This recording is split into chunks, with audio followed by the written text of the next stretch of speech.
네. 우선 이 책 교재 그 설명을 드릴게요. 보는 방법. 제가 고민을 좀 많이 했어요. 어떻게 교재를 나눠 드릴까 고민을 하다가 실제로 여러분 보시면 알겠지만 신앙 고백서 내용이 있고요. 그 고백서의 내용이 나오게 된 성경 근거 구절이 적혀 있습니다. 원문에는. 그래서 그 고백서 내용하고 근거 성경 구절 요 두 가지만 매칭하면서 읽어도 정말 놀라운 내용이에요. 그래서 이 강의 시간에 그 성경 구절을 다 일일이 근거 구절을 설명하고 또 참고할 수는 없기 때문에 일단 제가 전부 다 여기 넣었어요. 진하게 굵은 검정색으로 되어 있는 그게 신앙 고백서 내용이거든요. 고백서 내용이고 조금 연한 거는 해설, 그리고 각 주 밑에 있는 거는 근거 구절들입니다. 그래서 이 성경 구절을 꼭 읽으시면 성경을 이해하는 데 굉장히 많이 도움이 됩니다. 그냥 한번 보고 어디 하지 마시고 보관을 하면 좋겠어요. 그러면 이게 큰 자산이 될 거예요, 아마. 제 생각은 다 끝나고 나면 그걸 한 권으로 묶어서 신앙 고백서, 강의 노트 이렇게 해서 좀 하려고 하는데 아무튼 그렇게 활용해 주시면 좋겠어요. 성경에 대해서 한번 들어가 보겠습니다. 실제로 신앙 고백서에 많은 33장에 걸친 그 내용들이 다 성경의 교리들이잖아요. 근데 그 교리가 어떤 근거로 그것이 나왔는가, 그것을 위해서는 이제 성경을 우리가 알아야 되겠죠. 모든 게 성경에서 나온 거니까. 그래서 성경이라는 교리를 먼저 시작하고 있습니다. 오늘 할 내용은 한마디로 말하면 이제 오직 성경에 대한 부분이거든요. 그 말은 오직 성경만이 최고의 규범이라는 뜻입니다. 그러니까 이 말이 우리가 오직 성경이라고 했을 때 조금 오해할 수 있는 게 뭐냐면, 성경만 있으면 돼, 우리는 신앙생활 할 때. 그러신 분 있죠. 그게 오직 성경이 아니라 성경이 가장 최고의 권위, 최고의 규범이다. 그걸 말씀하는 거죠. 성경만 있으면 안 됩니다. 성경 밑에 또 어떤 그 교회에서 가르치는 교사라든지 목회자라든지 또 신앙서적, 신학서적 이런 것들이 다 필요합니다. 그런 것들이 결국 말씀을 가르치는 거니까. 그러나 최고의 규범은 성경이다. 이게 오직 성경이라는 것의 의미이죠. 여기에 반해서 로마 가톨릭은 최고의 규범이 뭡니까? 오직 성경이 아니라 교회 전통을 같이 둡니다. 그리고 교황이 나중에는 하겠지만 교황이 이 성경을 해석하는 권위를 가지고 있거든요. 그런 면에서 개신교하고 가톨릭은 절대 하나가 될 수 없는 그런 이유가 바로 여기서부터 있는 거죠. 자, 그러면 실제로 총 10가지 항으로 되어 있는데요. 그 중에 5가지 항목만 오늘 하도록 하겠습니다. 자, 먼저 성경의 필요성과 종결성이라고 되어 있는데, 제가 강의 방식은 고백서 내용을 하나하나 읽으면서 이제 거기에 대해서 성경 구절 한두 개 말씀드리고, 그 다음에 해설에 대한 내용들을 하고 그렇게 넘어갈게요.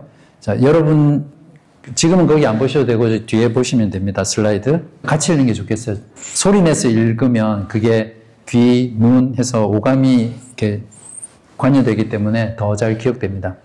같이 한번 읽어볼까요? 시작. 자연의 빛과 창조의 섭리의 사역 가운데 하나님의 선하심과 지혜와 능력이 분명하게 나타나 있어서 아무도 하나님을 모른다고 핑계할 수 없다. 무슨 말인지 와닿습니까? 그죠? 네, 여기 보면 자연의 빛과 창조의 섭리 사역 가운데 하나님의 선하심과 지혜와 능력이 분명하게 나타나 있다. 이 말은 우리가 자연 만물을 보면 그 속에 하나님의 선하심, 능력, 하나님의 지혜가 다 새겨져 있잖아요. 그죠? 우리가 몰라서 그렇지 완전히. 또 사람의 본성 속에 어떤 하나님에 대한 그 막연하지만 그 존재가 있다는 것이라든지 하나님을 두려워하는 것이라든지 이거는 신만이 할 수 있다. 뭐 이런 어떤 본성적인 빛이 있어요. 내면에. 이제 그런 것들로 하나님을 알 수 있기 때문에 하나님을 모른다고 핑계할 수 없다는 거죠. 그러니까 여기서 말하고자 하는 것은 심판의 당위성. 그러니까 어떠한 사람도 하나님 앞에 심판대에 섰을 때 나 하나님 몰랐어요. 나한테 복음을 전해준 사람 없어서 못 믿었어요. 그렇게 못한다는 거죠. 여기서는 다루지 않겠지만 율법이 없는 로마서 말씀에 그런 말씀이 있잖아요. 율법이 없는 사람, 성경이 없는 사람은 자기 양심이 증거가 돼서 율법이 돼서 정죄한다 그랬거든요. 그러니까 예수를 안 믿는 사람이라 하더라도 양심이라는 게 있잖아요. 그래서 그 양심이 이거는 죄다, 이거 하면 안 된다, 스스로 판단하는 거예요. 근데 문제는 사람의 양심은 믿을 수 있나요? 혹시 그런 말 들어보셨어요? 양심에 꼬랑내 난다, 양심이 털난다, 이런 표현들 쓰는데, 그러니까 세상 사람도 아는 거예요. 사람의 양심을 믿을 수 없어요. 그리고 죄는 한 번 지으면 한 번 짓는 게 힘들지. 그 연쇄 살인자들이 그렇게 말하잖아요. 살인은 처음 한 번이 어렵지, 그 다음은 쉽대요. 그러니까 죄라는 게 그렇거든요. 그러니까 양심이 한 번 무너지면 그 다음에는 그냥 막 나갈 수 있는 거죠. 그러니까 사람의 양심을 믿을 수가 없습니다. 그렇지만 하나님 앞에서는 그것조차도 판단의 근거가 된다는 거죠. 네, 로마서 1장 19절에서 20절 유명한 구절이죠. 자, 이는 하나님을 알만한 것이 그들 속에 보임이라. 하나님께서 이를 그들에게 보이셨느라. 창세로부터 그의 보이지 아니하는 것들 곧 그의 영원하신 능력, 신성이 그가 만드신 만물에 분명히 보여 알려졌나니 그러므로 그들이 핑계하지 못할지니라. 이렇게 말하고 있습니다. 시편 19편 1절에서 3절에도 하나님이 하나님의 영광을 선포하고 궁창이 그의 손으로 하신 일을 나타내는도다. 이 표현이 참 멋있습니다. 날은 날에게 말하고 밤은 밤에게 지식을 전하니 언어도 없고 말씀도 없으며 들리는 소리도 없으나 하고 이렇게 하나님의 창조에 대해서 창조 세계조차도 하나님의 그 창조의 능력, 창조의 지혜, 창조의 선하심을 노래한다는 거예요. 창조 세계도. 그러니까 어떻게 보면 어제인가요? 비가 엄청 많이 쏟아졌잖아요. 그러니까 빗소리를 쫙 내리면서도 저 비가 하나님의 그 창조를 찬양하고 있구나. 이렇게 생각할 수 있는. 그러니까 시편 기자들이 그런 노래들을 참 많이 했습니다. 자, 그 다음 고백서 내용인데요. 그러나 우리는 그러한 것만으로는 구원받기에 필요한 하나님과 그의 뜻에 대한 지식을 충분히 얻을 수 없다. 자, 이 말이 뭐냐면 그런 자연 만물 또 사람의 본성만으로는 구원받기에 필요한 지식을 얻을 수 없다는 거죠. 여러분 어떻게 하면 구원받을 수 있습니까? 어떻게 죄에 대해서 하나님 앞에 구원받을 수 있습니까? 오늘 설교 시간에도 했는데 그죠? 하나님께 회개하는 거죠. 내가 죄인이라는 걸 고백하고 회개하고 예수님 그분이 나를 대신해서 십자가에서 대신 죽으신 속죄의 죽음을 죽으셨기 때문에 내가 그 대속을 믿고 의지하고 그분께 나아가야 된다. 이런 지식이 있어야 구원을 받거든요. 근데 이런 자연 만물이나 양심으로는 이런 지식을 알 수는 없잖아요. 자, 그래서 주님은 여러 시대에 여러 가지 방식으로 자신을 계시하시고 자기의 교회에 자신의 뜻을 선포하기를 기뻐하셨다. 이 말은 무엇이냐면 구약 성경만 보더라도 구약 성경엔 모세율법을 통해서 성경이 주어졌지만 많은 경우에 기록되지 않은 하나님의 말씀, 하나님의 계시가 꿈이라든지 환상이라든지 선지자의 입을 통해서라든지 다양한 방법으로 하나님 자신이 누구이신지 또 어떻게 구원을 받을 수 있는지 어떻게 하나님께 나아갈 수 있는지 이런 것들을 하나님께서 기쁘게 가르쳐 주셨다는 거죠. 자, 그 후에는 진리를 더 잘 보존하고 전파하기 위해서 그리고 육신의 부패와 사탄과 세상의 악의에 대비하여 교회를 더욱 견고하게 하며 위로하시기 위해 바로 그 진리를, 자, 이게 중요합니다. 온전히 기록해 두시는 것을 기뻐하셨다. 그러니까 사람의 입으로 전달되는 계시를 무슨 계시라고 합니까? 구전. 그죠? 하나님이 천지를 창조하셔서 그 내용을 다시 자녀들에게 하나님이 천지를 창조하셨어. 이제 이런 식으로. 또 모세가 있었는데 모세가 이렇게 출애굽해서 이스라엘 백성들을 구해서 광야에서 40년 동안 이스라엘 백성들을 이끌고 막 이런 스토리들을 옛날엔 다 구전이었잖아요. 들려줍니다. 그러니까 들어서 전달했단 말이에요. 근데 이런 거라든지 꿈이라든지 환상이라든지 이제 그런 것들, 이제 그런 것들은 역사 속에서 전달하는 과정에서 여기 나와 있던 것처럼 어떤 육신의 부패함, 사탄의 악이, 세상의 악이 이런 것들로 인해서 하나님의 말씀이 왜곡되는 거예요. 변개되는 거예요. 그래서 온전하게 보존이 되지 않습니다. 우리 수련회 같은 데 가면 그런 게임 하잖아요. 이렇게 한 줄로 쭉 세워놓고 이쪽 세워놓고 제일 앞에 사람한테 뭔가를 말해줘요. 한 문장을 말해줘요. 여기 한 문장을 말해줘요. 그럼 이 사람이 그 뒷사람한테 또 귓속말로 말해줘요. 이렇게 해서 한 10명쯤 가서 제일 뒤에 사람한테 무슨 말 했냐고 물어보면 처음 알려준 말하고 전혀 다른 말 하거든요. 전혀 수련회 때 이런 게임을 안 해보신 것처럼 그런 거예요. 그래서 하나님께서 이 성경을 기록하게 하신 거예요. 하나님의 은혜죠. 자, 이 같은 이유로 성경이 지극히 필요하게 된 것이다. 디모데후서 3장 15절 보시면 또 어려서부터 성경을 알았나니 성경은 능히 너로 하여금 그리스도 예수 안에 있는 믿음으로 말미암아 구원에 이르는 지혜가 있게 하느니라. 그래서 우리는 이 성경 말씀이 필요한 겁니다. 그러니까 조금 전에 이 신앙 고백서의 내용은 성경이 왜 필요한가라는 것에 대해서 쭉 너무나 아름다운 문장으로 썼습니다. 원래 영어 문장은 한글로 번역한 것보다 훨씬 더 좀 미려한 것으로 되어 있거든요. 자, 그렇게 성경이 필요한 이유들을 설명한 후에 고백서는 중요한 단서를 붙이는데요. 그리하여 하나님께서 자기 백성에게 자신의 뜻을 직접 계시해 주시던 과거 방식들, 이게 뭡니까? 꿈, 그 다음에 환상, 그리고 직접 말씀하시죠. 때로는 선지자들이 하나님의 음성을 직접 듣습니다. 맞습니까? 그 모세 같은 경우도 그랬죠. 하나님의 얼굴을 보지 못했지만 하나님의 영광의 뒷모습은 보았죠. 자, 이렇게 하나님의 어떤 대리자 선지자들에게 직접적으로 계시하는 방식이 중단되었다는 거예요. 이제 그러니까 성경이 기록된 이후에는, 자, 이거는 성경 66권이 다 완성된 그 이후에는 이제 하나님께서는 직접 계시해 주는 것을 스톱 했다는 겁니다. 히브리서 1장 1절에서 2절 굉장히 중요한 말씀인데요. 같이 한번 읽어보겠습니다. 시작. 옛적의 선지자들을 통하여 여러 부분과 여러 모양으로 우리 조상들에게 말씀하신 하나님이 이 모든 날 마지막에는 아들을 통하여 우리에게 말씀하셨으니 이 아들을 만유의 상속자로 세우시고 또 그로 말미암아 모든 세계를 지으셨느니라.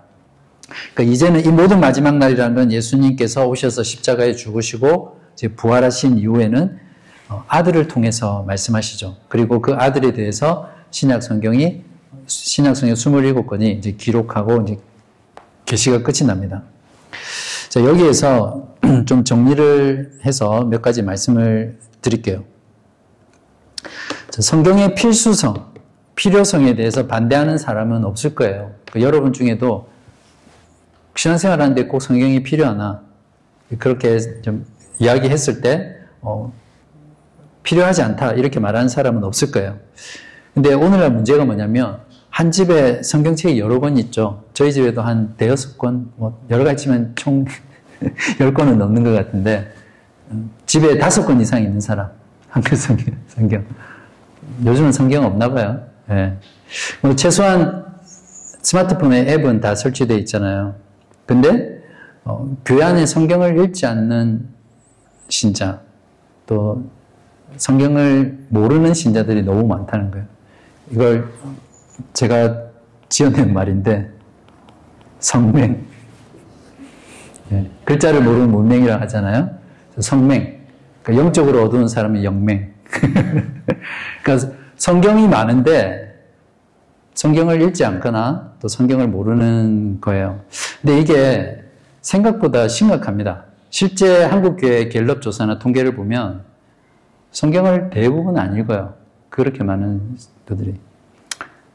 굳이 손들라고는 하지만 여러분 자신만 한번 돌아보셔도 나는 성경을 얼마만큼 읽느냐. 우리가 신앙생활을 하기 위해서, 구원 얻기 위해서, 하나님을 믿고 섬기기 위해서 성경이 필수적인데 얼마나 이 성경을 읽고 또 성경을 알고 있느냐 이제 돌아봐야 되겠죠. 그래서 이런 사람들은 성경의 필수성을 믿지만 성경의 말을 인용한 것 같은데 행위로는 부인하는 자다. 그죠? 입술로는 고백하지만 실제 행위로는 부인하는 자들입니다. 이걸 좀 성경에 대한 교리를 잠깐 정리하면 처음에 그 성경 하나님의 계시는 즉 하나님을 알 수 있고 구원을 받을 수 있는 계시는 일반 계시하고 특별 계시가 있습니다. 일반 계시는 말 그대로 일반 계시예요. 그러니까 본성의 빛, 그러니까 이성이라든지 또는 어떤 내면의 그런 양심 그리고 창조와 섭리의 사역, 그러니까 창조 세계를 통해서 하나님을 알 수 있는 방법이에요. 이거는 일반 계시입니다. 이거는 예수를 안 믿어도 모든 인간이 이런 것들을 통해서 하나님을 알 수 있는 거죠. 그래서 핑계하지 못하지만 문제는 뭐냐면 이제 이런 일반 계시는 구원을 얻기 위해 필수적인 지식을 제공하지 않는다는 거예요. 제가 쭉 설명을 드렸죠, 미리. 그래서 자연 만물이라든지 양심이나 이성을 통해서 회개라든지 믿음, 거듭남, 의롭게 됨, 거룩하게 됨, 영화롭게 됨 이런 것들은 알 수가 없어요. 성경이 아니고서는 알 수가 없죠. 특별 계시는 또 두 가지로 나누는데 기록된 계시가 있어요. 특별 계시라는 건 말 그대로 이런 구원에 필요한 지식들을 하나님께서 직접 알려주시는 거거든요. 근데 그걸 이제 특별한 계시라고 하는데 그것도 그 계시를 기록한 계시가 있고 기록하지 않은 계시가 있습니다. 그래서 선지자들 중에도 구약 시대 때 많은 선지자들이 있었는데 성경을 기록한 선지자를 기록 선지자, 기록하지 않은 선지자를 미기록 선지자라고 합니다. 그래서 특별 계시에도 성경으로 기록한 게 있고 그냥 하나님께서 다양한 방법으로 계시해 준 특별 계시가 있습니다. 정리되셨죠? 이거는 잘 기억하면 두고두고 도움이 됩니다. 그러니까 하나님의 계시는 일반 계시, 자, 인터랙티브 강좌. 네. 그리고 특별 계시는 또 미기록 계시, 기록 계시. 이렇게. 그래서 미기록 계시에는 꿈, 환상, 기적, 또 입으로 전해지는 구전 이런 것들이 있고 또 기록 계시는 말 그대로 이제 기록을 남기는 거죠. 근데 미기록 계시는 항상 어떤 그 부패의 요소가 있어요. 장애물도 있고 온전히 하나님의 말씀이 보존되기 어렵습니다. 자, 그래서 이제 성경을 기록하게 한 거고요. 거기 보면 자, 더 이상 성경이 완성된 이후에는 더 이상 추가적으로 하나님의 계시가 필요 없다, 중단되었다라고 말을 했잖아요. 이걸 계시의 종결성이라고 하는데요. 저는 이건 전에 청년부도 그렇고 무조건 따라하라고 합니다. 한번 따라해 보세요. 계시의 종결성. 계시의 종결성. 네, 저는 이 대학부 수련회 때 이 내용을 들었었거든요. 1학년 때였던 것 같아요. 수련회 갔는데 하필 그때 금식 수련회였어요. 1박 2일인데 막 자면서 먹고 싶은 거 이야기하기 위해서 짜장면, 짬뽕 그게 더 힘들더라고요. 막 생각나가지고. 아무튼 그때도 성경에 대한 그런 내용들을 했었는데 전하시는 전도사님이 계시의 종결성에 대해서 가르쳐 주신 거예요. 근데 이거 하나가 제가 지금까지 잘못된 신앙으로 빠지지 않게 지켜준 교리였어요. 뭐냐면 성경 66권이 완성된 이후에는 더 이상 새로운 계시가 필요합니까? 필요하지 않습니까? 필요하지 않다는 거죠. 그래서 하나님께서는 이전에 하셨던 모든 그런 미기록 방식 또 직접적으로 계시하는 방식을 중단했습니다. 그러니까 이제는 우리가 하나님을 믿고 신앙생활하고 구원받기 위해서는 이 기록된 성경만 있으면 됩니다. 더 이상 추가로 하나님의 계시가 필요하지 않습니다. 그래서 신앙 고백서는 이 중요한 교리를 첫 장에서부터 이렇게 탁 못을 박아 놨어요. 왜냐하면 교회사 속에서도 그렇고 그때 당시에도 이런 잘못된 계시론에 대해서 너무나 많은 신자들을 미혹하고 교회를 무너뜨려 왔었거든요. 그래서 그것 때문에 이런 내용들이 들어 있습니다. 자, 그러므로 지금의 신자들은 기록된 하나님의 말씀인 오직 성경을 통해 하나님과 하나님의 뜻에 대해 알고 구원을 얻을 수 있다. 이렇게 마음에 잘 새기면 되겠습니다. 자, 한번 여러분한테 질문을 드릴게요. 적용하는 의미에서. 이순신 장군 구원 받았습니까? 옆에 있는 분이랑 한번 대답해 보세요. 복음을 듣지 못하고 죽은 우리 할머니 구원 받았습니까? 그분의 구원은 어떻게 해야 됩니까? 이거는 실제 목회 현장에서 많이 나타나요. 복음을 듣지 못하고 돌아가신, 근데 나중에 그 자녀들이 예수를 믿고 나서 그 부모님에 대해서 막 너무 안타까워하는. 한번 나눠보세요. 구원은 전적으로 하나님께 달려있기 때문에 이순신 장군의 정확한 구원의 여부는 우리가 판단할 수 없고 판단할 필요도 없어요. 그죠? 그렇지만 성경의 교리를 따라 정확하게 말씀할 수 있는 것은 일반 계시로는 절대 구원을 받을 수 없다는 거예요. 이순신 장군이 그냥 그 당시에 살았던 살 때의 자연 만물 그리고 자기 양심, 이성을 통해서 구원을 받을 수는 없다는 거죠. 그러니까 특별 계시가 필요합니다. 그렇기 때문에 그런 관점에서 보면 이순신 장군은 구원받지 못했다라고도 말을 할 수 있겠죠. 물론 하나님께서 구원하시고자 하면 또 특별한 방법으로 또 구원하실 수도 있지만 적어도 이 교리에 따르면 그때 당시에 복음을 듣지 못하고 죽은 사람들은 구원받지 못했다라고 결론을 내릴 수 있죠.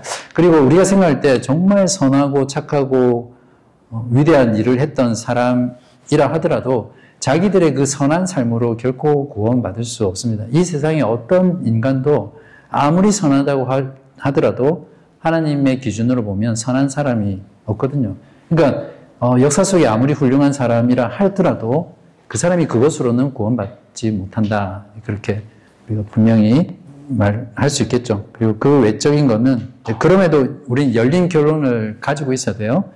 그렇지만 그 구원조차도 하나님의 주권에 맡기는 거예요. 그리고 막 거기에 막 너무 고민해가지고 나는 여기에 대한 분명한 답을 얻지 않으면 예수를 믿지 않을 거야. 이순신 장군이 구원받지 못했다는 이런 종교는 나는 거부할래. 이렇게 하면 안 돼요. 그렇게 생각할 이유가 없죠. 그냥 하나님이 지금 나에게 주시는 계시를 바탕으로 받아들이고 하나님을 믿으면 되기 때문에 그렇죠. 자, 두 번째도 또 중요한 질문인데요. 자, 오늘날도 하나님의 계시가 계속되거나 받았다고 주장하는 사람들이 많죠. 그죠? 그래서 직통 계시 아주 흔하죠. 한국에는 보니까 어떤 설교 영상을 보니까 목회자 큰 교회예요. 대형 교회. 갑자기 설교를 하다가 하나님이 계시를 주십니다. 이러시면서 막 제가 흉내는 안 낼게요. 좀 그러니까 막 머리를 흔들면서 막 방언을 하는 거예요. 그제 그러고는 스스로 또 통역도 해. 하나님이 이렇게 말씀하셨어요. 그렇게 하는 사람들 큰 교회예요. 그런 것도 받고 또 많은 사람들이 꿈 이야기를 해요. 그래서 꿈을 꿨는데 주님이 이렇게 말씀하셨어. 그리고 환상을 봤다든지 또 심지어는 한때 지금도 그런지 모르겠는데 한때 천국과 지옥 갔다 왔다고 하면서 간증하는 뭐 이런 것들. 그런 것들에 대해서 여러분 잘 정립이 되어 있어요? 어떤 교리 갖다 붙이면 됩니까? 계시의 종교성. 자, 꿈과 환상을 하나님의 계시라고 주장하면 그것이 하나님의 계시인지를 반드시 검증해야 되겠죠. 근데 오늘날에는 그것을 검증할 수 있는 사도, 선지자들이 없어요. 그리고 만약에 그럼에도 사도와 선지자가 없는데 계속 이게 하나님의 계시다, 하나님이 주신 꿈이다, 하나님이 주신 환상이다, 비전이다 이렇게 해서 계속 주장하다면 결국 자기 자신이 하나님보다 더 높은 권위에 두는 거랑 마찬가지죠. 이성호 교수님이 아주 재밌는 예를 드셨는데 어떤 자매와 어떤 형제가 이제 결혼하라는 계시를 받잖아요. 저는 계시를 받지 않고 와이프랑 결혼을 했는데 진짜 청년부에 그런 친구들 많이 있었어요. 그러니까 자기가 원하는 배우자 상을 정해놓고 막 기도를 하는 거예요. 그리고 만나게 되면 하나님이 나에게 주신 점지해 주신 형제야, 아내야 이렇게 해서 하는 경우도 많이 봤는데 어떠신 것 같으세요? 만약에 하나님께서 이 사람과 결혼하라고 계시해 주셨다면 그건 하나님의 말씀이잖아요. 그럼 반드시 순종해야 돼요. 만약에 그 형제가 다른 여자랑 결혼을 했어요. 그러면 하나님이 계시를 주신 거기 때문에 그 형제가 이혼을 하고 혼자가 돼서 결혼을 할 수 있을 때까지 아니면 자기가 죽을 때까지 이 형제를 기다려야 되는 거예요. 그죠? 그래서 뭔가 성경 외에 새로운 계시, 또 새로운 꿈, 뭔가 새로운 것을 하나님께서 말씀하셨다라고 주장하는 것은 굉장히 위험한 겁니다. 그리고 잘못하면 하나님보다 자신을 더 하나님의 말씀보다 더 높은 권위, 하나님의 말씀을 판단하는 권위에 두는 그런 오류를 범할 수 있습니다. 물론 아주 특이하고 예외적인 경우에 하나님이 직접적으로 어떤 사람에게 복음을 알게 한다든지 그렇게 해서 믿게 되는 경우가 있긴 있어요. 선교지 같은 경우에 특수한 경우에 그런 경우를 일반화시켜서 하나님은 지금도 계시하실 수 있다 이렇게 받아들이면 안 됩니다. 그러한 특별한 경우라 할지라도 그것은 반드시 검증되어야 됩니다.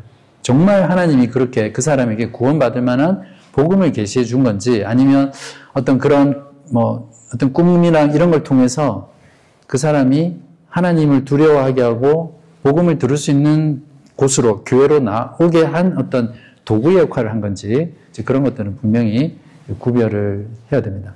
자, 이렇게 해서 성경의 필요성 그리고 계시의 종결성에 대해서 했습니다. 어떠세요? 여러분, 이 일학만 우리가 확실하게 알고 있어도 우리 신앙생활 가운데 많은 것들을 바르게 인도해 주는 역할을 하잖아요. 그죠? 자, 두 번째 항입니다. 두 번째는 신구약 성경의 구성인데요. 이거는 여러분 너무 잘 아시니까 구약 총 몇 권으로 되어 있습니까? 39권. 너무 쉬운 문제여서 대답 안 하시는 거예요? 신약은? 네, 27권. 총 몇 권입니까? 다 아시겠지만 39, 27. 이렇게 모르시는 분은 제가 팁을 드린 겁니다. 39, 27, 구약 39권, 신약 27권, 66권. 이렇게. 자, 이 모든 책들은 성경 66권을 말합니다. 하나님의 영감으로 말미암아 주어진 것으로 믿음과 삶의 준칙이 된다. 준칙이라는 것은 뭐냐면 지켜야 할 규칙이죠. 그러니까 어떠세요? 성경 66권만이 하나님의 영감으로 된 책인데 그것이 우리의 믿음과 삶의 준칙이다. 이 말에 대해서 여러분 어떻게 받아들이세요? 어떤 의미예요, 이게? 그러니까 여러분의 믿음, 지금 신앙생활 하시잖아요. 또 여러분의 모든 삶, 그것에 따라가야 될 기준, 규칙이 뭐라는 거죠? 성경이라는 겁니다.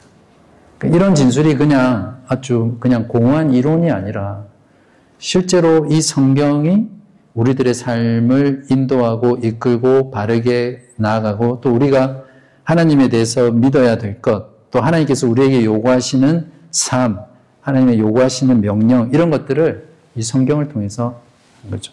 쉽게 말하면 Bible is everything 이렇게 받아들일 수 있죠. 근데 실제로 오늘날 많은 신자들이 이렇게 살지 않고 있죠. 그죠? 저와 여러분의 삶만 보더라도 우리의 삶의 모든 것을 결정하고 인도하고 판단하는 근거로 기준으로 성경을 삼고 가지 않는 모습들이 많습니다. 무엇보다 성경의 내용을 잘 모르기 때문에 또 몰라서도 못하게 되죠. 에베소서 2장 20절에 보면 너희는 교회를 말하는 거죠. 사도들과 선지자들의 터 위에 세우심을 입은 자라 그리스도 예수께서 친히 모퉁이 돌이 되셨다. 여기서 사도들과 선지자들의 터라는 게 성경을 말합니다. 사도들과 선지자들이 하나님께 예수님께 들은 하나님의 계시의 말씀을 기록으로 남겼잖아요. 그래서 교회는 이 사도들과 선지자들이 가르쳐 주신 이 성경 말씀 위에 서 있는 겁니다. 이게 없으면 무너지죠. 근데 바로 그 터가 예수 그리스도께서 모퉁이이 된, 중심이 된 터라는 그런 말씀입니다. 디모데후서 3장 16절도 잘 아는, 외우는 말씀일 텐데, 모든 성경은, 여기서 모든 성경이라는 것은 당시에 완성된 구약 성경을 말하겠죠. 모든 성경은. 그리고 플러스 사도 바울이 이 서신서를 쓰기까지 작성된 신약 성경들이 있습니다. 근데 이때는 계속 성경이 쓰여지는 시기예요. 완성되기 전이니까 그걸 가르쳐. 그러니까 결국에는 모든 성경, 지금으로 치면 성경 66권입니다. 그 모든 성경은 하나님의 감동으로 된 것으로 교훈과 책망과 바르게 함과 의로 교육하기에 유익하다. 그리고 그 뒤에 보면 모든 선한 일을 하기에 구비하는 것이다. 이런 말씀도 있어요. 신앙 고백서가 이 내용을 추가한 이유는 무엇이냐면, 당시 로마 가톨릭은 성경 66권 외에 특히 구약 성경 같은 경우에는 7권이 더 있습니다. 외경이라고 들어보셨어요? 네. 그래서 이 외경도 하나님의 말씀으로 생각하고 성경을 읽었던 거죠. 좀 공부해야 될 게 뭐냐면, 성경은 하나님의 영감으로 쓰여졌다라고 했을 때 이 영감이 어떤 의미입니까? 하나님이, 분명히 성경은 인간이 썼잖아요. 인간 저자가. 하나님의 영감으로 쓰였다는 게 무슨 말입니까? 인간이 썼는데 하나님의 말씀이라고 하잖아요. 근데 그 이유가 하나님의 영감으로 쓰였기 때문이거든요. 자, 거기 보시면 하나님의 영감으로 쓰였다라는 것은 헬라어로 테오프뉴토스라는 말인데요. 하나님의 숨이 들어갔다. 그죠? 그러니까 하나님께서 아담을 흙으로 만드시고 마지막에 어떻게 하세요? 그 코에 그러니까 생기를 불어넣었다고 하는데 그 생기가 숨을 불어넣으셨다는 거예요. 영어로 God breathes.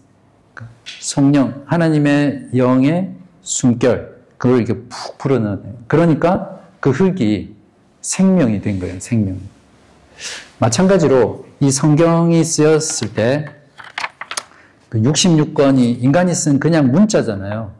문자인데 그것이 살아있는 하나님의 말씀이 된 이유는 그것을 쓸 때 하나님께서 그 인간 저자에게 숨을 불어넣으신 거예요. 즉 하나님의 영감으로 기록된 말씀이기 때문에 이거는 그냥 문자나 문학책이 아니라 하나님의 말씀이다.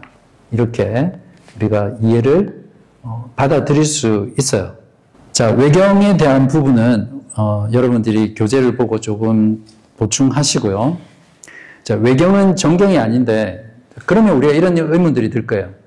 왜 성경 66권만, 정경이라는 건 뭐냐면 어떤 캐논이라고 해서 기준을 말하거든요. 그래서 성경 66권만 하나님의 영감으로 기록된 하나님의 말씀이라는 거예요. 그 외 다른 모든 책은 그런 권위를 가지지 못합니다. 가톨릭에서 외경으로 치는 이거는 하나님의 말씀이 아니기 때문에 정경이 아니에요. 개신교와 로마 가톨릭이 확연하게 다른 게 이런 거죠. 네. 그러면 왜 성경 66권만 정경이라고, 그건 어떻게 해서 나온 거냐, 이런 생각이 드시죠?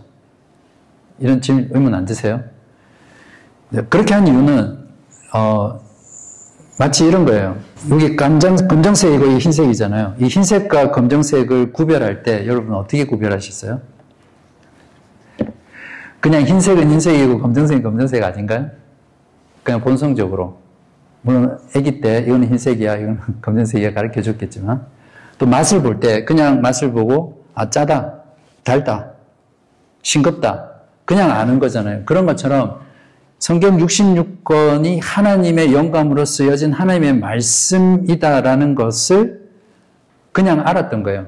하나님의 공동체, 교회의 공동체가, 또 이스라엘 공동체가 알았던 거예요. 그냥 누가 이건 하나님의 말씀이야 아니야 증명하고 논리적으로 파헤치고 연구해서, 자, 우리는 이제 이것을 예를 들면 이사야서는 하나님의 말씀이야 이렇게 해서 정한 게 아니라, 교회가 그냥 모든 사람들이 너나 할 것 없이 흰색, 이거는 흰색이야, 이거는 백색이야, 이거는 달아, 이거는 써, 이렇게 했던 것처럼 그냥 그 공동체가 알고 기준으로 삼았던 책이 계속해서 이어져 온 거예요.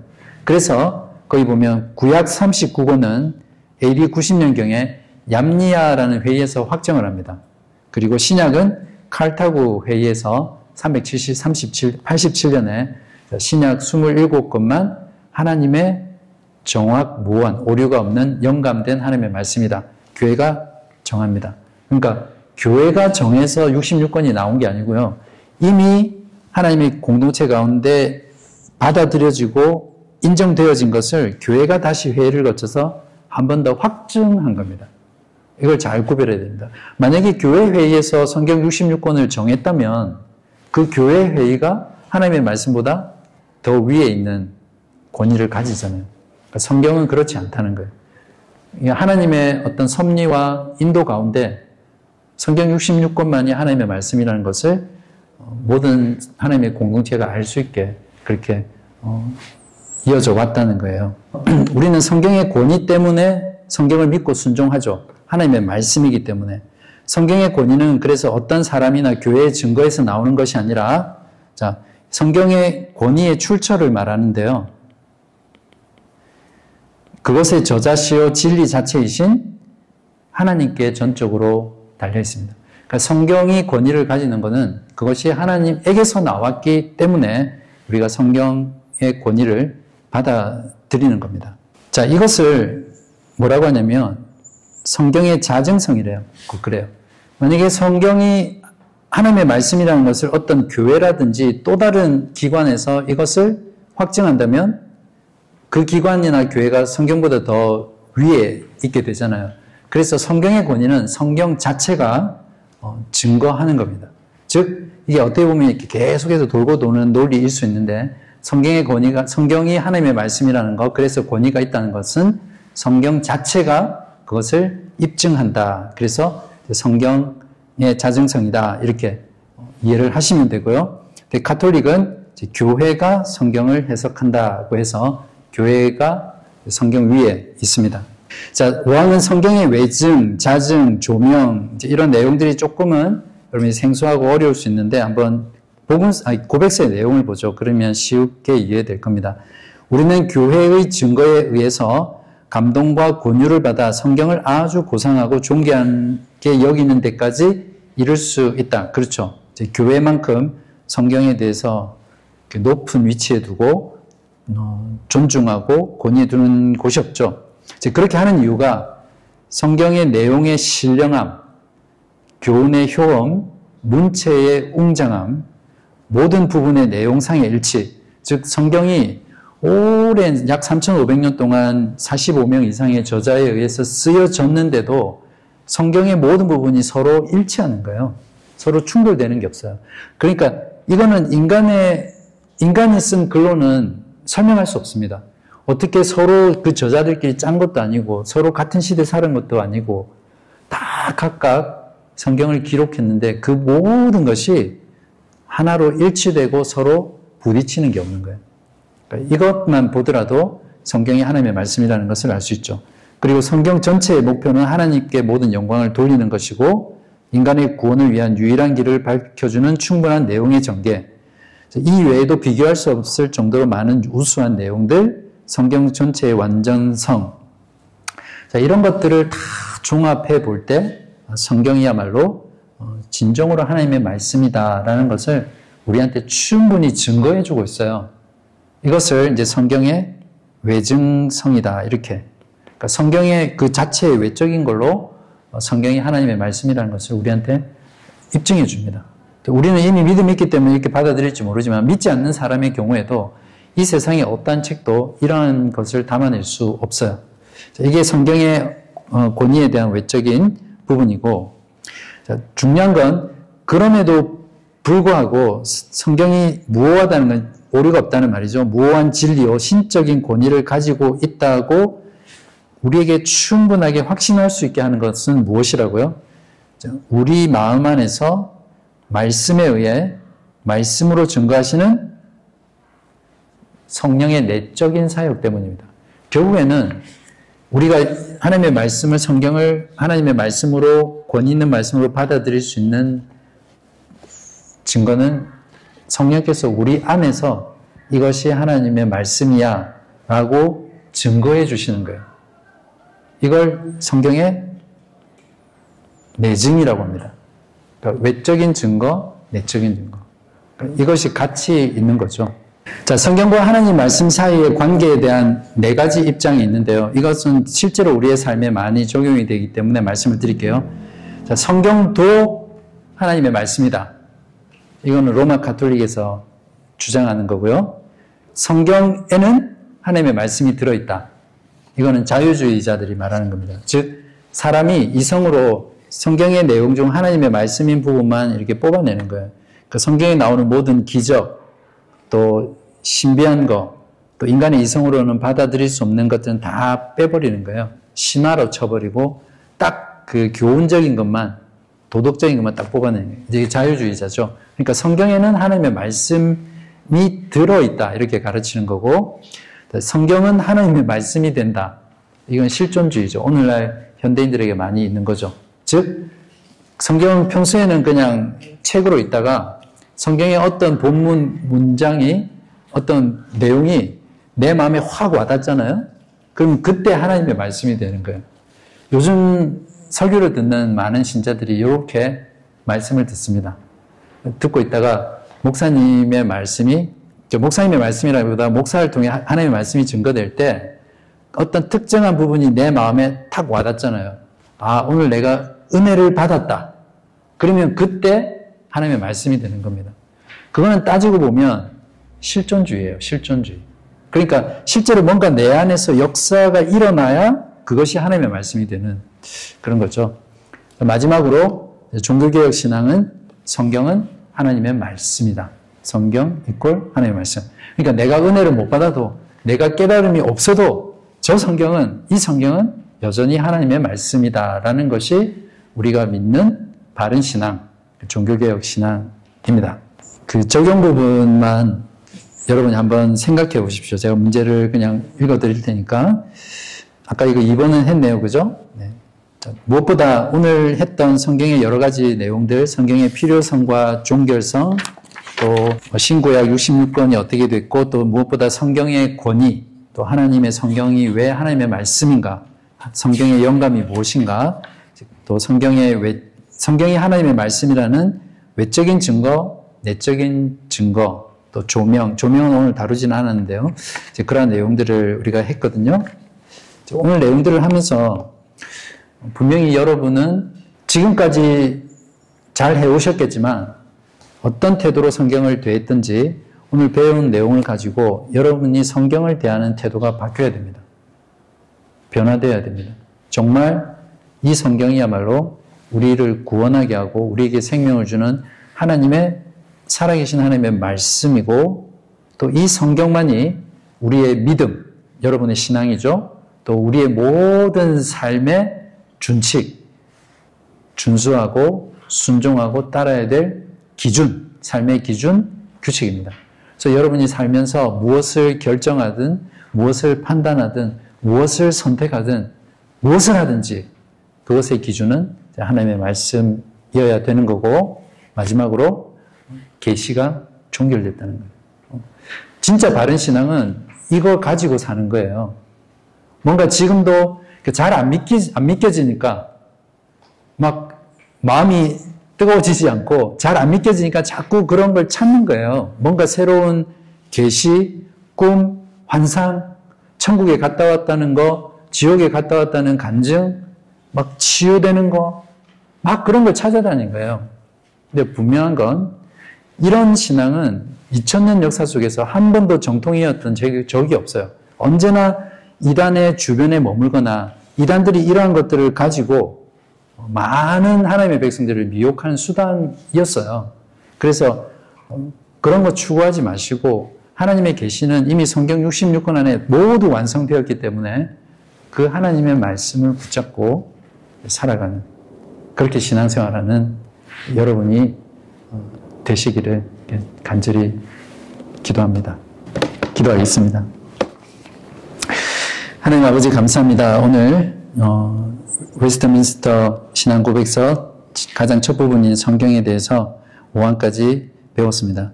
무엇보다 성경을 통해서 우리에게 구원에 필요한 지식을 전달해 주시고 하나님의 아들 예수 그리스도를 통하여 우리에게 필요한 모든 것들을 알게 하신 하나님께 감사합니다. 오늘 배웠던 그 내용들을 마음에 깊이 새기게 하시고 그 어떤 때보다도 성경을 통해 하나님 말씀을 사랑하는 저희들 되게 해주시고 이 성경 말씀이 가르치고 또 계시하고 우리에게 성령을 통해 알게 하시는 대로 순종하며 따라가는 저희들 될 수 있도록 도와주시옵소서.